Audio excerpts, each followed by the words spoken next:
17절 한 절 말씀입니다.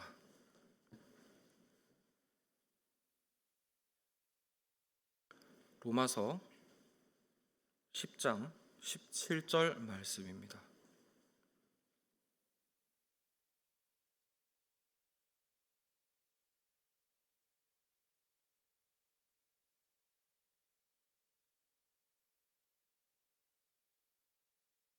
다 찾으신 줄 알고 우리 함께 한 목소리로 합독하도록 하겠습니다. 그러므로 믿음은 들음에서 나며 들음은 그리스도의 말씀으로 말미암느니라. 아멘. 다 함께 오늘 하이델베르크 요리문답 25주일입니다. 오늘의 요리문답 본문을 함께 교독하도록 하겠습니다. 제가 질문을 읽으면 여러분들께서는 답을 읽어주시기를 바랍니다. 65문입니다. 오직 믿음으로만 우리가 그리스도와 그의 모든 은덕에 참여할 수 있는데 이 믿음은 어디에서 옵니까?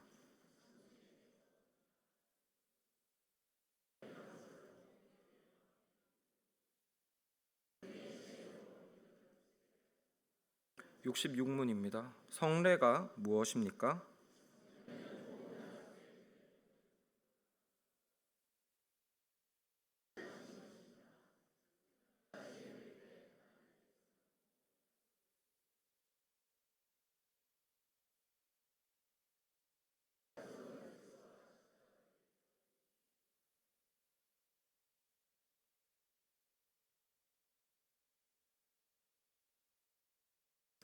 67문입니다.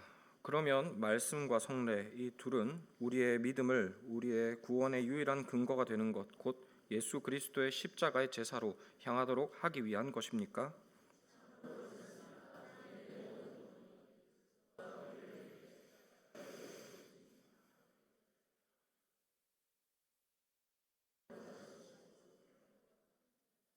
68문입니다. 그리스도께서 신약에서 제정하신 성례는 몇 가지입니까? 아멘. 읽은 성경 본문과 하이델베르크 요리문답 본문을 가지고 심은 대로 거둡니다 라는 제목으로 함께 하나님의 말씀 살펴보도록 하겠습니다. 잘 아시겠지만 우리 교회는 말씀 위에 세워져 가기를 아주 힘쓰는 교회 중 하나입니다. 왜냐하면 오늘의 설교 본문과 같이 믿음은 들음에서 나고 들음은 하나님의 말씀으로 말미암기 때문입니다. 말인즉 믿음이 생기고 믿음이 자라기 위해서는 말씀을 들어야 하기 때문에 우리 교회는 그 무엇보다도 말씀 전하는 일에 신경을 많이 쓴다는 것이죠. 그런데 이런 이야기를 다른 교회에 있는 분들과 나누면 종종 그런 이야기를 듣고는 합니다. 믿음이 자라기 위해서 말씀이 필요한 건 당연하지만 말씀 말고도 다른 효과적인 방법들이 많이 있다고 말입니다. 사람들이 저마다 다르죠. 체질도 다 다릅니다. 팔체질까지 있다고 하던데, 그래서 사람들마다 받는 음식도 다 다르다고 합니다. 이와 마찬가지로 사람들이 믿음이 자라는 데 있어서도 저마다 잘 맞는 방식이 다 따로 있기 때문에 너무 말씀만 강조해서는 안 된다는 겁니다. 그리고 그 말을 증명이라도 하는 것처럼 사람들이 벌떼같이 몰리는 교회, 혹은 교회에 갔다 하면 모두 열정이 충만하게 되는 그런 교회들은 대체로 말씀에 별 관심이 없습니다. 물론 말로는 모두 말씀 중심이라고 이야기를 합니다. 어느 교회를 가든 구호로 말씀 중심이라고 붙여놓았죠. 하지만 실제로 말씀에 관심을 기울이는 시간은 설교 전에 성경 본문 읽는 그 순간이 전부인 때가 허다합니다. 현실이 이렇다 보니까 말씀 중심적인 교회를 추구하는 이들도 어느새 말씀 이외의 것으로 교회를 세우고자 하는 유혹들을 받게 됩니다. 우리도 다른 교회들처럼 연예인도 한번 불러보고 김치 냉장고 상품 걸어서 전도 경쟁도 좀 붙여보고 콘서트 하듯이 강대상 위에 사이키 조명도 돌리고 이렇게 하면 교회가 신이 나고 열정 충만, 믿음 충만하게 되지 않겠느냐, 그런 유혹들을 한 번쯤은 받게 된다는 것이죠. 다시 말해서 믿음을 일으키고 사람을 변화시키는 데에는 말씀보다 효과적인 다른 방법들이 있다고 그렇게 보이는 때가 종종 있다는 겁니다. 그런데 이에 대해서 조금 원론적인 변명을 해보자면, 사실 우리는 사람의 믿음이 자라는 것, 그리고 사람의 믿음이 생기는 것에 대해서 전혀 알 수가 없습니다. 다만 겉으로 드러나는 어떤 행위들을 가지고 그 사람에게 믿음이 있다, 없다, 아니면은 그 사람이 믿음이 잘한다, 아니다를 추측할 뿐입니다. 한번 또 희한한 예를 들어보겠습니다. 보통 사과나무는 과일을 얻기 위해서 키우는 나무죠. 우리나라에서는 대체로 그런데, 그런데 이 사과나무가 목질이 아주 단단하다고 합니다. 그래서 외국에서는 뭐 가구나 목판이나 도마를 만들 때 사과나무 목재를 사용한다고 합니다. 사과나무 도마, 벌써 이름만 들어도 잘 팔릴 것 같지 않습니까? 그래서 어떤 사람이 이 사과나무를 가지고 도마를 만들어서 팔려 한다고 해보겠습니다. 그런데 사과나무 목재가 너무 희귀해서 어디에서 목재를 구할 수는 없고 이 나무를 직접 베어야 할 상황입니다. 그래서 이 사람이 사과나무를 찾던 중에 마침 사과나무랑 배나무랑 섞여서 자라고 있는 어떤 과수원을 발견해서 그 과수원을 사게 됩니다. 이제 이 과수원에 자라는 사과나무만 다 잘라가지고 도마를 만들면 되는 것이죠. 그런데 문제는 이 사람이 사과나무랑 배나무를 구별을 못하는 겁니다.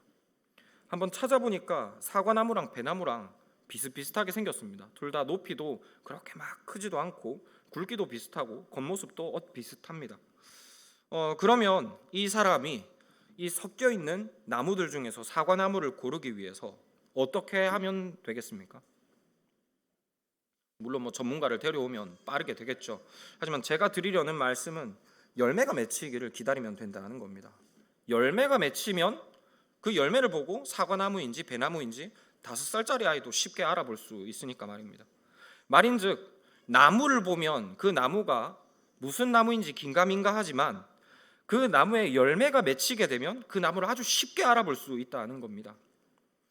비유하자면 여기에서 이 나무가 사람의 믿음이다라고 할 수 있습니다. 그리고 열매는 사람의 행동, 겉으로 나타나는 모습이다라고 할 수가 있습니다. 사실 믿음이라고 하는 것은 사람 안에 일어나는 일이죠. 그래서 그 사람에게 믿음이 있고 없고 잘하고 말고는 우리가 객관적으로 판단할 수는 없습니다. 뿐만 아니라 이 교회에서 말하는 믿음이라고 하는 것은 사실 믿는다고 하는 당사자도 판단하기에 어려운 경우가 많습니다. 자신은 믿음이 좋다라고 생각을 하는데 정작 믿음이 없는 경우들도 적지 않다는 것이죠.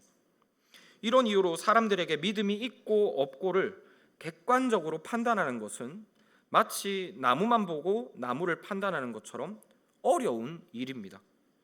우리가 이제 최근이라고 하기엔 좀 그렇고요. 미국에서 일어났던 어떤 전도의 부흥, 그리고 미국에서 있었던 이런 여러 가지 어떤 전도의 문화들이 한국에 그대로 유입되면서 우리도 믿는다고 장담하는 것이 믿음이다 이렇게 생각하는 경우가 종종 있어 왔습니다. 늘 그래 왔습니다. 하지만 사실 성경이 말하는 믿음이라고 하는 것은 그것이 아니죠. 정말로 어떤 사실을 믿는다, 사실로 받아들인다는 그런 마음의 태도를 의미합니다. 그리고 이런 믿음이 정말로 사람 안에 있는지 없는지는 그 사람 안을 들여보지 않고서는 사실상 확인하기가 어렵다는 겁니다. 하지만 그럼에도 불구하고 우리는 사람에게 믿음이 있고 없고를, 그리고 믿음이 잘하고 있다 없다를 추측할 수 있죠. 왜냐하면은 사람의 믿음이 행함이라는 열매로 대체적으로 나타나게 되기 때문입니다.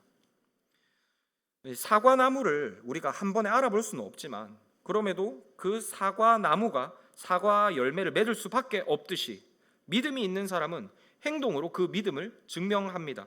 증명한다기보다는 그 믿음이 삶으로서 나타나는 것이죠. 이걸 감출 수가 없어서 삶으로 삐져나오는 겁니다. 믿음이 말입니다. 말하자면 믿음은 사람의 행동을 좌우하는 사람의 동기와도 같고 사람의 본질을 좌우하는 어떤 사람의 그 어떤 안에 있는 핵심과도 같다고 할 수가 있습니다. 그래서 우리는 사람의 행동을 보고 그 사람이 믿음이 있고 없고를 추측하고, 그리고 그 추측들은 대체로 맞는 편입니다.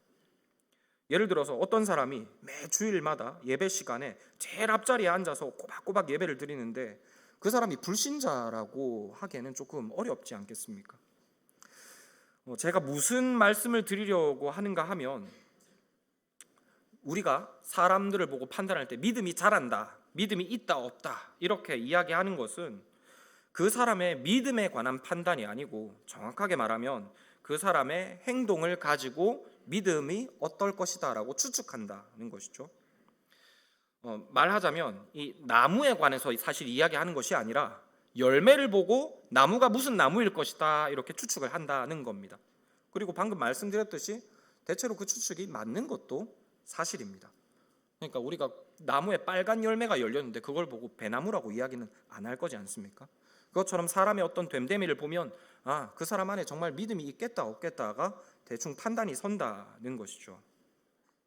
그런데 성도 여러분, 혹시 망고배라고 들어보신 적이 있습니까? 스위트 센세이션이라고 불리는 외국 품종의 배라고 합니다. 배의 일종입니다. 그런데 이 배는 색깔이 빨간색입니다. 그리고 모양도 우리가 알고 있는 배랑 사과랑 비교해 봤을 때는 배보다는 사과에 훨씬 가까운 것 같습니다. 모양이 조금 다르긴 한데 이걸 그냥 보면 누가 봐도 사과라고 할 겁니다. 배라고는 하지 않을 겁니다. 무슨 말씀을 드리려는가 하면 꼭 열매가 사과나무처럼 생겼는데 그런데 그 나무가 배나무일 수도 있다는 겁니다. 사과나무가 아니라도 빨간색 열매를 맺을 수가 있다는 거죠. 그리고 이런 경우를 생각해 보면 사실 열매를 가지고 나무를 판단하는 것이 그렇게 정확한 방법은 아닐 수도 있겠다는 겁니다. 그리고 이것은 믿음과 행함의 관계에 있어서는 더 그렇습니다. 앞서 말씀드린 대로 나무가 그 열매를 결정하는 것처럼 믿음은 그 믿음은 품은 자의 행동을 결정합니다. 지배하는 것이죠. 그런데 문제는 믿지 않는 자들에게서도 믿음과는 전혀 상관없는 동기를 통해 믿는 것 같은 행동이 나타날 수도 있다는 겁니다. 안 믿는데도 믿는 것처럼 행동할 수 있고 그 행동을 통해서 자기도 속고 남도 속을 수도 있다는 겁니다. 때로는 말이죠. 간단한 예를 하나 들어보겠습니다. 인정 욕구에 마른 어떤 젊은이가 친구를 따라 처음으로 교회를 나왔습니다. 교회 나오니까 온 성도님들이 따뜻하게 환영해 주죠. 더욱이나 지금처럼 젊은이가 희귀한 때는 더욱 말입니다. 그 환대가 좋아서 이 젊은 청년은 교회 모임에 더 자주 나오게 됐습니다. 그러다 보니까 주중에 새벽 기도회라는 모임이 있다는 사실도 알게 되었습니다. 그래서 그건 또 어떤 모임인가 궁금해서 호기심에 한번 나와 봤습니다. 그러니까 교회 어른들께서 이 젊은 청년이 새벽 기도에 나온 걸 보고 깜짝 놀라셨겠죠. 그래서 온 교회 어른들께서 믿음이 좋은 청년이다라고 입이 닳도록 칭찬을 하셨습니다. 이 칭찬에 청년이 세뇌가 되었습니다. 이제 이 청년은 스스로도 나는 정말 믿음이 좋은 사람이구나라고 생각하게 되었습니다. 그리고는 자신같이 믿음이 좋은 사람이 주의 종이 되는 것이 당연하다라고 생각하고 목회자 혹은 선교사가 되려고 준비를 합니다. 그리고 정말로 그렇게 이런 하나님의 사람으로서의 길을 가기 위해서 서류들을 작성하고 있는데 작성하다 보니 이 사람이 세례가 뭔지도 모르는 상황이고 세례를 받지도 않았다는 것이 드러나게 되었습니다. 사실 스스로 믿음이 있다, 난 열심히 믿는다 이렇게 생각을 하는데 뚜껑을 열고 보니까 사실은 자기가 뭘 믿는지도 모르고 있었던 겁니다. 세례를 통해서 자신이 뭘 믿는다는 것을 고백하고 증명해야 되지 않습니까? 그런데 그런 세례라는 것이 있는 것조차도 이 청년이 몰랐다는 겁니다. 다만 자기 스스로가 사역자가 되어서 자신의 믿음이 훌륭하다는 것을 증명해야 되겠다는 어떤 맹목적인 의욕에 불탈 뿐입니다. 이건 제가 아는 어떤 실제 사람의 예를 말씀드린 게 아니고요. 제가 청년 시절에 만났던 결코 적지 않은 많습니다. 많은 이런 청년들의 케이스를 종합해서 하나의 이야기로 만든 것입니다. 주변에 이런 청년들이 제법 많이 있었습니다. 선교사로 지원하는 청년들 혹은 목회자가 되겠다고 지원하는 청년들 중에서 이런 동기를 통해서 목회의 길에 들어선 사람들이 많다는 것이죠. 이 말이 오해가 없으셨으면 좋겠습니다. 그런 방식으로 목회자가 되고 선교사가 되면 다 잘못된 거다 이런 말씀을 드리려는 건 전혀 아닙니다. 하나님께서는 사람을 부르실 때 그런 방법도 쓰실 수 있고 하나님께서 그 이후에 다듬어 훌륭한 하나님의 일꾼으로 빚어 가실 수 있습니다. 다만 여기에서 제가 말씀드리려는 것은 겉으로 보기에는 선교사, 목회자가 되고 싶을 만큼 믿음이 좋아 보인다 하더라도 그것이 진짜 믿음이 있어서 나온 행동이 아닐 수도 있다는 겁니다. 즉 참된 믿음이 아니라도 얼마든지 부분적으로는 믿는 것 같은 모습을 흉내낼 수가 있다는 겁니다. 그런 모습이 안에서 나올 수가 있다는 것이죠. 사과나무가 아니라도 얼마든지 빨간 열매를 맺을 수 있는 것처럼 얼마든지 믿음이 없는데도 믿는 것 같은 행동을 할 수가 있다는 겁니다. 그런데 이런 행동들은 하나님 앞에서 아무런 의미가 없습니다. 이것은 마치 이 도마를 만들기 원하는 사람이 빨간 열매를 원하지 않는 것과 마찬가지입니다. 이 제작자가 원하는 것은 사과 나무이지 빨간 열매가 아니지 않습니까? 마치 이와 마찬가지로 하나님께서 우리에게 원하시는 것은 겉으로 드러나는 어떤 특정한 행위가 아닙니다. 우리가 지난 시간에 율법을 통해 말씀드린 것처럼 하나님께서 우리에게 원하시는 것은 몇 가지의 특정한 행동들, 계명에 기록된 그 몇 가지 특정한 행동들을 문자적으로만 지키는 것이 아니라는 말씀이죠. 하나님께서 우리에게 원하시는 것은 존재 자체가 변화되는 것입니다. 그리고 이를 위해서 우리에게 무엇을 원하시느냐 하면 우리의 존재 자체를 변화시키는 믿음의 변화를 요구하십니다. 단순히 껍질만 변하는 것을 하나님께서는 인정하지 않으신다는 것이죠. 그 안에서부터 믿음으로 변화되어 그 믿음이 삶으로서 나타나지는 변화, 그런 변화가 하나님께서 원하시는 변화라는 것입니다. 오해가 없으시기를 바랍니다. 우리는 이에 대해서 분명한 정리가 필요합니다. 야고보서에 기록된 대로 하나님은 우리의 행함에 대하여 아주 중요하게 여기십니다. 믿는 자가 말만 믿는다 해서 그것이 하나님 앞에 참된 믿음으로 인정받지는 절대로 못합니다. 하지만 그럼에도 앞서 말씀드린 것처럼 도마를 만드는 사람이 원하는 것은 과일이 아니라 사과나무 그 자체입니다. 하나님께서 우리에게 본질적으로 원하시는 것은 겉으로 보이는 어떤 행위가 아니라 그 믿음 자체입니다. 그리고 그 믿음은 반드시 그 믿는 자를 변화시키게 되어 있습니다. 하나님께서 원하시는 것은 껍데기만의 변화가 아니라 안으로부터 온전히 변화되어지는 새로운 사람이라는 것이죠. 그리고 정리하자면 믿음에 어울리는 행함도 중요합니다. 믿음에서 나오는 행함이 반드시 있어야 합니다. 하지만 그렇다고 해서 안에서부터 일어나지 않는 변화, 믿음이 없는 변화는 하나님 앞에 아무런 의미가 될 수 없습니다. 그리고 이를 교회에 적용해 보자면 서두에 말씀드린 대로 믿음이 빠르게 성장하는 것처럼 보이는 그런 교회들이 있습니다. 정확하게 표현하면 믿음에 어울리는 표면적인 변화들이 빨리 그리고 많이 일어나는 교회들이 있다는 겁니다. 아주 효과가 좋은 방법들을 사용해서 믿는 것 같은 행동들이 잘 일어나게 만드는 그런 교회들이 진짜로 있다는 거죠. 하지만 이런 교회들에서 일어나는 그런 표면적인 변화들만 보고 그것이 안으로부터의 변화, 곧 믿음의 성장이다라고는 확신할 수가 없다는 겁니다. 그런 표면적이고 신속한 변화들이 교회에 있다고 해서 그것이 정말로 하나님이 기뻐 받으실 만한 것인지는 우리가 확신할 수가 없다는 것이죠.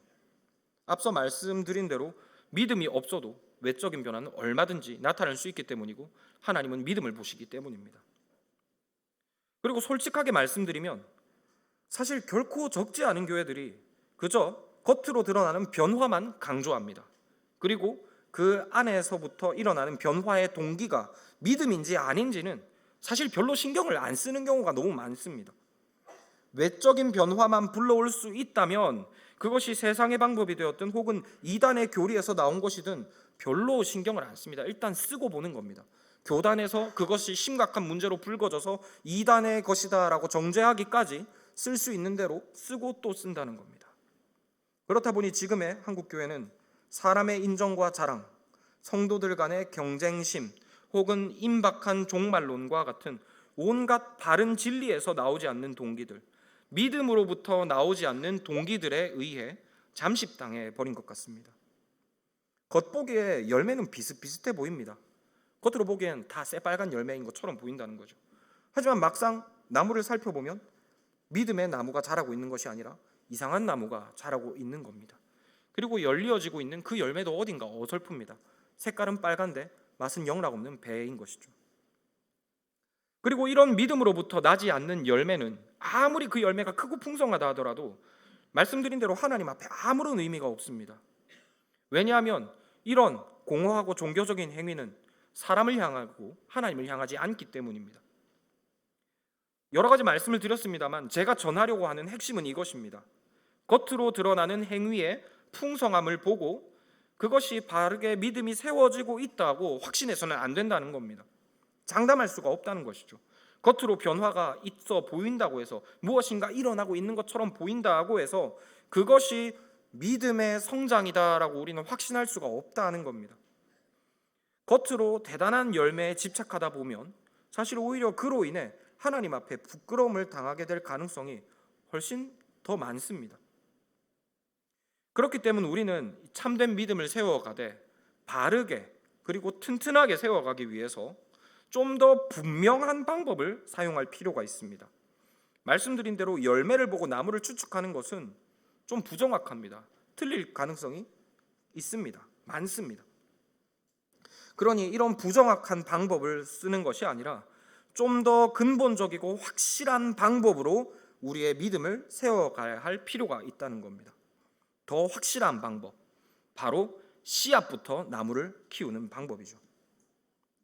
사과의 씨앗을 심어서 나무를 얻으면은 이것이 배나무인지 사과나무인지 애매할 수가 없습니다. 콩 심은 데는 팥이 날 수가 없고 팥을 심은 데도 콩이 날 수가 없죠. 씨앗을 심어서 그 씨에서 나무를 얻으면 그 방법은 확실합니다. 틀림없이 정확합니다. 우리는 믿음을 세워가되 이런 방식으로 믿음을 세워가야 합니다. 그리고 이를 위해서 믿음의 씨앗이 무엇인가에 대하여 주목해 보아야 합니다. 그리고 베드로전서 1장 23절 말씀은 이렇게 믿음의 씨앗에 대하여 교훈하고 있습니다. 제가 읽어드리겠습니다. 너희가 거듭난 것이 썩어질 씨로 된 것이 아니요 썩지 아니할 씨로 된 것이니 하나님의 살아있고 항상 있는 말씀으로 되었느니라. 아멘. 읽지는 않았습니다만 앞선 21절 말씀에서 사도는 하나님께 대한 믿음과 소망에 관하여 이야기를 하고 있었습니다. 그런데 곧 이어지는 이 본문 말씀을 통해서 성도들을 가리켜서 거듭났다라고 표현합니다.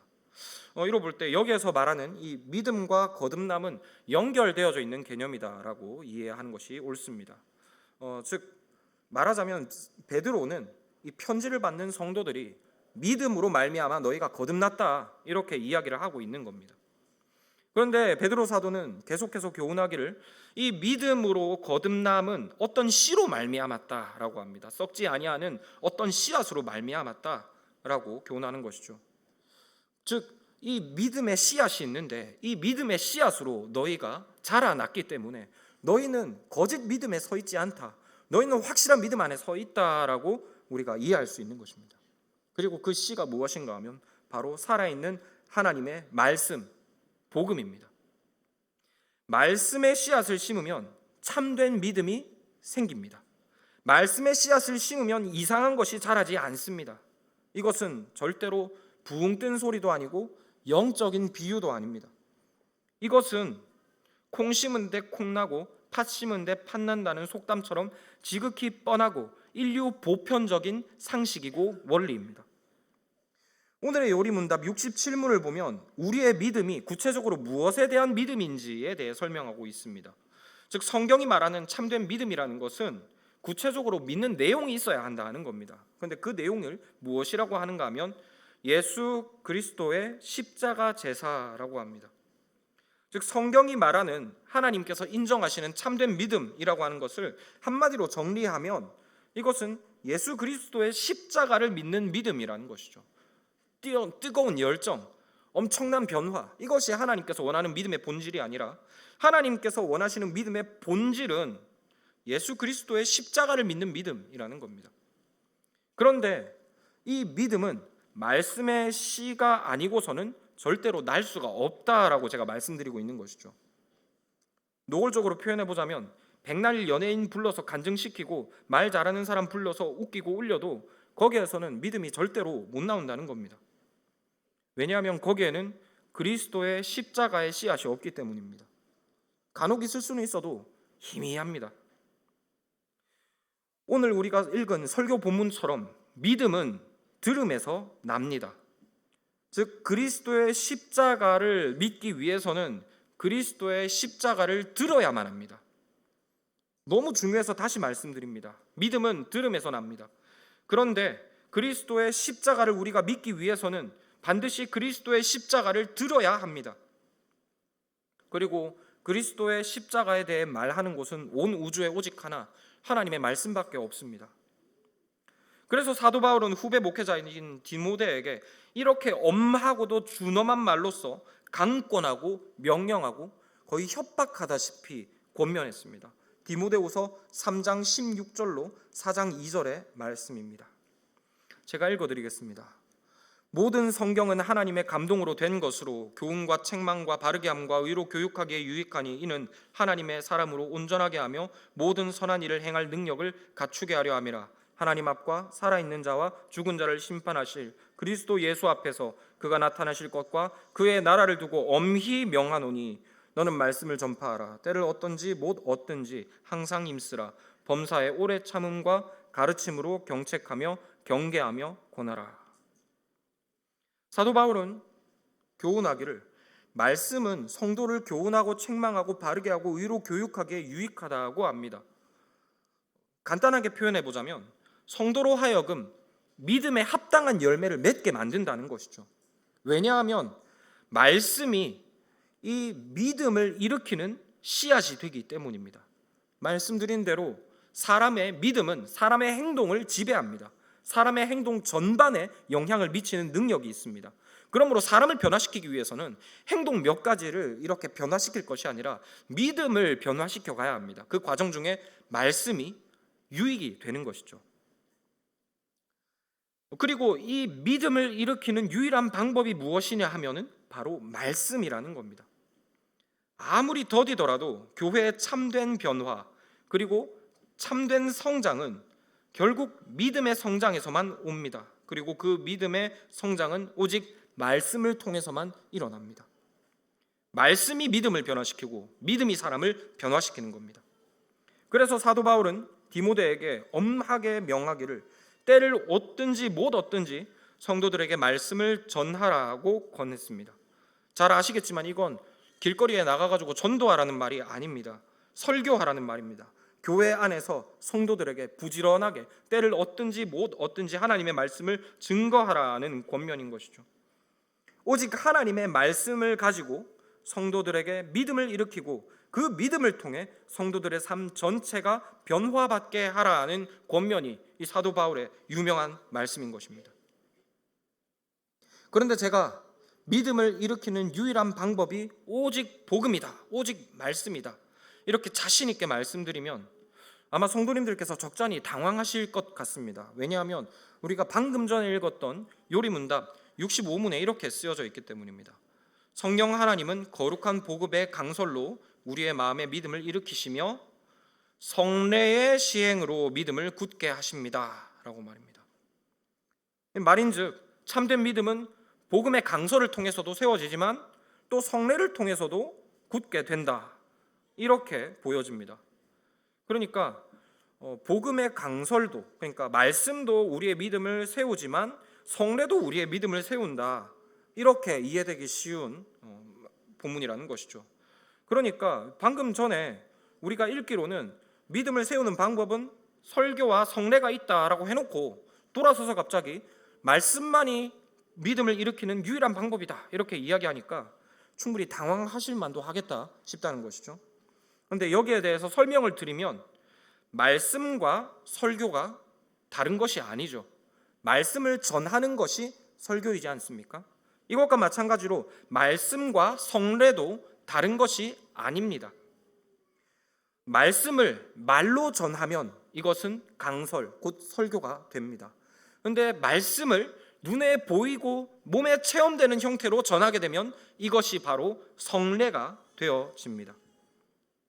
표현하자면 참된 믿음은 말씀과 성례를 통해 일으켜지는 것이 아니라 오직 말씀을 통해서 일으켜집니다. 그런데 그 말씀이 어떤 형태로 우리에게 임하는가 하면 때로는 성례로도 임하고 때로는 설교로도 임한다는 것입니다. 그래서 종교개혁가들은 표현하기를 설교는 귀에 들리는 말씀이면 성례는 눈으로 보고 피부로 체험하는 말씀이다라고 표현했습니다. 설교와 성례를 어떤 별개의 것으로 여긴 것이 아니라는 겁니다. 성례 역시 말씀의 사역의 한 부분으로 여긴 것이죠. 그래서 종교개혁가들은 예배 때마다 설교와 성찬이 한 맥락으로 이어지게 하려고 노력했고 또 성례를 최대한 자주 시행하려고 노력했습니다. 얘가 조금 이상하긴 합니다만 학교에서 과학 실험 수업을 하면은 이것이 수업이 두 부분으로 나눠지지 않습니까? 일단 이론 수업을 하고 그리고 난 다음에 실기 수업을 하죠. 실험 수업을 하죠. 그런데 이 두 가지가 다른 것이 아니지 않습니까? 결국 하나에 대한 공부입니다. 이와 마찬가지로 설교와 성례는 이것이 나누어진 것이 아닙니다. 한 말씀에 대한 다른 형태의 선포인 것이죠. 그리고 이 두 가지가 한꺼번에 되는 것이 온전한 말씀 증거의 형태다라고 종교개혁가들은 보았습니다. 그러므로 그 전통을 물려받은 우리 역시 이런 말씀을 전하기에 힘써야 하겠습니다. 우리는 말씀 선포되어지는 설교 말씀에 아주 많은 관심을 기울이고 있는 것, 이것은 아주 잘하고 있는 일이고 당연히 힘써야 할 바입니다. 그리고 우린 여기서 한 걸음 더 나아가 시행되는 성례가 더 풍성하게 그리고 더 자주 시행될 수 있도록 노력해야 한다는 것이죠. 그런데 이 성례에 관해서는 우리가 주일 오후에 앞으로 5주에 걸쳐서 요리문답을 통해 살펴보게 됩니다. 아주 자세하게 살펴보게 될 텐데요. 그래서 이 시간에는 더 성례에 관해서는 말씀을 드리지 않겠습니다. 다만 성도님들께 부탁드리는 것은 믿음을 세우는 오직 유일한 한 가지 방법이 말씀이라는 사실을 기억해 주시라는 것입니다. 그리고 이 진리를 통해 모든 우리에게 다가오는 허탄한 유혹들을 물리치시기를 권합니다. 빨갛다고 다 사과가 아닙니다. 행동이 비슷하다 해서 그것이 다 하나님 앞에 믿음으로 인정받을 수 없습니다. 참된 믿음은 오직 말씀에서만 자랍니다. 말씀을 맺고자 합니다. 아시는 분들은 아십니다만 제가 이래봬도 농대 나온 사람입니다. 농학 학사 학위를 소유하고 있습니다. 농학 학사 학위 소유자로서 농사에 대해서 한 말씀 드리면 콩 심은 데는 콩이 나고 팥 심은 데는 팥이 납니다. 이것은 진리입니다. 그리고 그리스도의 복음은, 그리스도께 대한 믿음은 그리스도의 복음을 심은 곳에서만 자랄 수 있습니다. 이것은 분명한 진리입니다. 그러므로 성도 여러분, 우리 교회가 그리스도께 대한 참된 믿음 안에서 든든하게 자라가기를 바라신다면 그리스도의 복음의 씨를 심는 일에 계속해서 헌신하시기를 권합니다. 그리고 교회가 그리스도의 복음을 심는 그 일에 계속해서 헌신할 수 있도록, 그리고 이 분위기와 풍조를 우리 다음 세대들에게 유산으로 물려줄 수 있도록 이 풍조를 지키는 일에 힘써 주시기 바랍니다. 제가 확신하건대 복음 강설 그리고 말씀 사역을 중요시 여기는 이 우리 교회의 풍조는 우리 교회가 하나님 앞에 감사드릴 가장 큰 감사 제목들 중에 하나입니다. 동시에 우리 교회가 다른 교회와 세상을 향하여 자랑할 가장 큰 교회의 유산 중에 하나이기도 합니다. 그러므로 우리에게 이 말씀의 씨앗을 주셨을 뿐만 아니라 그 씨앗을 귀히 여길 줄 아는 문화를 주신 하나님께 감사하시는 모든 성도님들이 되시기를 권합니다. 그리고 이 한 주간도 우리의 영혼의 밭에 이 귀한 복음의 씨앗을 성실히 뿌리심으로써 하나님께서 자라게 하시는 참되고 분명한 믿음의 성장을 풍성히 경험하는 우리 모두가 되기를 소망합니다. 우리 주신 말씀에 감사드리며 찬송가 205장으로 화답하도록 하겠습니다.